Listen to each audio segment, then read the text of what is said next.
News, सच जरूरी है।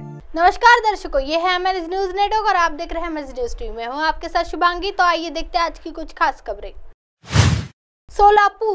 सोलापुर के बार्शी में कुश्ती प्रतियोगिता का आयोजन किया गया। प्रतियोगिता के विजेता का खिताब सिकंदर शेख ने जीता। सोलापुर के बर्शी में कुश्ती टूर्नामेंट का आयोजन किया गया। इस टूर्नामेंट का आयोजन राजेंद्र मिर्गा ने किया था। प्रतियोगिता की विजेता सिकंदर शेख ने, जिन्हें RSM केसरी बार्शी की उपाधि से सम्मानित किया गया, साथ ही उन्हें एक चांदी का गदा और 5 लाख रुपए का चेक दिया गया। साथ ही हरियाणा के भारत केसरी मजीद खत्री को हार मिली। सोलापुर के बार्शी में कुश्ती का भव्य मैदान है। सिकंदर शेख और मजीद खत्री के बीच चल रही थी लड़ाई। महान भारत के केसरी सिकंदर शेख और हरियाणा के भारत केसरी यानी खत्री के बीच रंगारंग मुकाबला हुआ। भाजपा नेता राजेंद्र मिर्गाने ने कुश्ती प्रतियोगिता का आयोजन किया था। बर्शी शहर के भगवंत मैदान में कुश्ती प्रतियोगिता का आयोजन किया गया। बर्शीकर भगवंत मैदान में कुश्ती देखने के लिए घुसे थे। ही RSM कुस्ती स्पर्धा जी आहे ती मागच्या बऱ्याच वर्षापासून चालू होती, परंतु मागच्या 3 वर्षामध्ये पहिली 2 वर्षे कोरोनामुळं आणि मागच्या वर्षी माझ्या कन्येचं याच दिवशी लग्न असल्यामुळं 3 वर्ष झालेली नव्हती। त्यामुळे आता या वर्षीपासून परत ती परंपरा सुरू केलेली आहे। खरं तर जर पाहिलं आपण तर कोल्हापूरच्या नंतर सोलापूर जिल्हा आणि उस्मानाबाद जिल्हा ह्या जिल्ह्यामध्ये कुस्तीचं प्रमाण खूप मोठ्या प्रमाणात आहे। आपण जर बार्शी तालुका किंवा उस्मानाबाद जिल्ह्यातली आजूबाजूची परांडा, भूम, वाशी, कळंब हे गावं पाहिली तर इथल्या 90% गावामध्ये यात्रेच्या दरम्यान किंवा इतर वेळेस कुस्त्या ह्या होतातच। आणि कुस्ती शौकीन इथं मोठा आहे, त्याचबरोबर प्रेक्षकही इथं मोठ्या प्रमाणात लाभतो। आणि आजच्या कुस्तीचं जर बघितलं आपण, नंबर 1ची शेवटची कुस्ती जर पाहिली तर प्रेक्षकाचा जो उत्साह होता तो एवढ्या मोठ्या प्रमाणात होता। आणि जे नवीन शिकणारे पैलवान आहेत, जे लहान मुलं आहेत, ज्यांना त्यांचं करिअर या कुस्तीमध्ये करायचं आहे, त्यांच्यासाठी ही अशा ज्या कुस्ती स्पर्धा ज्याच्यामध्ये दिल्ली किंवा UP, हरियाणा इथपासून ते महाराष्ट्रातले नामांकित पैलवान त्यांना बघायला मिळाल्यामुळं ह्या लहान मुलाचा, उदयोन्मुख पैलवानांचा जो एक त्यांच्यामध्ये उत्साह किंवा याबद्दल एक अट्रॅक्शन निर्माण होतं कुस्ती या आपल्या पारंपरिक जुन्या स्पर्धेबद्दल, या सर्व गोष्टीसाठी आपण हे कुस्ती स्पर्धा आयोजित करतो आणि खरोखर त्याला अत्यंत चांगला प्रतिसाद या परिसरातील लोक देतात। आइए बढ़ते हैं अगली खबर की तरफ। जालना कार्रवाई के चलते अब अमित शाह को भी निकाला गया तो बीजेपी ने किस पर आरोप नहीं लगाया, राव साहेब दानवे।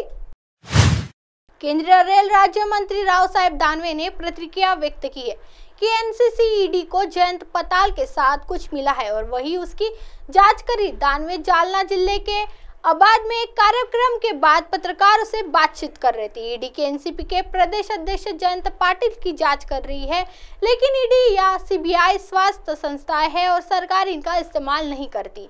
CBI ने प्रधानमंत्री मोदी से पूछताछ की थी। अमित शाह को भी डिपोर्ट कर दिया गया। उस समय कांग्रेस की सरकार थी, हमने भी कांग्रेस पर आरोप नहीं लगाया। ऐसे में हम आरोप लगाना राजनीति है। राव साहेब दानवे ने जयंत पाताल के खिलाफ की गई कार्रवाई पर प्रतिक्रिया देते हुए कहा कि विपक्षों को ED की कार्रवाई पर राजनीति नहीं करनी चाहिए। ED असो की CBI असो, ह्या स्वायत्त संस्था आहेत आणि या संस्थेमध्ये सरकार कधीही हस्तक्षेप करत नाही। आणि ED काय विरोधी पक्षाची चौकशी आजच करता असं नाही आहे। या देशाचे प्रधानमंत्री नरेंद्रभाई मोदी प्रधानमंत्री असताना त्यांची पण चौकशी CBIने केली होती। दिवसभर बसून ठेवलं होतं। अमित भाई यांना जेलमध्ये टाकलं होतं। अमित भाईला हद्दपार केलं होतं। सुरेश कलमाडी यांची भी चौकशी झाली होती।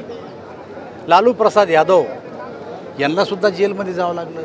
त्या काळामध्ये भारतीय जनता पक्षाचं सरकार नव्हतं, परंतु भाजपचं नव्हतं, काँग्रेसचं होतं। काँग्रेसच्या माणसाला आत टाकलं। जर त्या टायमाला आम्ही कधी काँग्रेसच्या सरकारवर आरोप केला नाही तर आज आमच्यावर आरोप करणं हे राजकारण आहे। ज्या टायमाला प्रधानमंत्री नरेंद्रभाई मोदी CBIच्या कार्यालयातून बाहेर आले तेव्हा पत्रकारांनी त्यांना प्रश्न विचारला की काय चर्चा आज झाली, तेव्हा त्यांनी फक्त पत्रकाराला नमस्कार केला आणि निघून गेले. कोणत्याही पक्षावर त्यांनी आरोप केलेला नाही.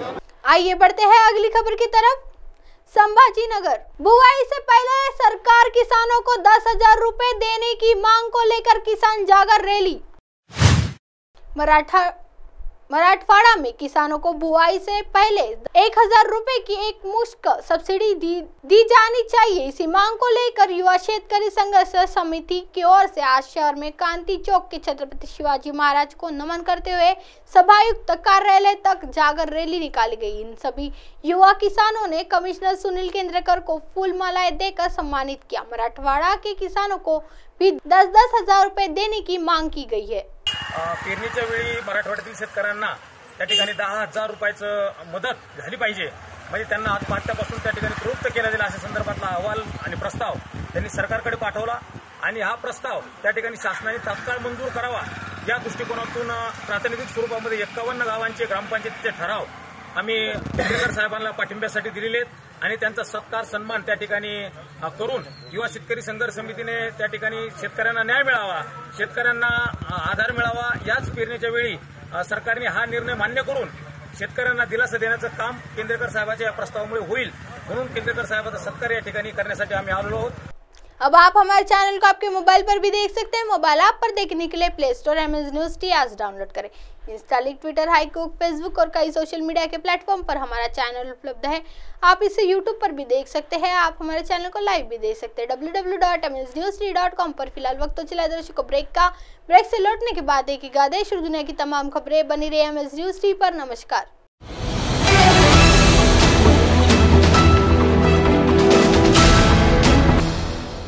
ये है MNS न्यूज नेटवर्क और आप देख रहे हैं MNS न्यूज।